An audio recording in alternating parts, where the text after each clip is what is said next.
உழைப்பாளி இல்லாத நாடுதான் எங்கும் இல்லையா அரஹோயா அவன் உழைப்பாலே பிழைக்காத பேருதான் எங்கும் இல்லையா அரஹோயா அர சாமியோ சாமி அப்படி இருந்துட்டா காமி கூலியோ கூலி எங்களை நம்பித்தா பூமி பிறர் வாழ்வதே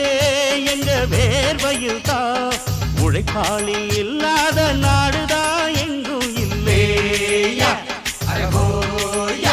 அவன் உழைப்பாலே பிழைக்காத பேருதான்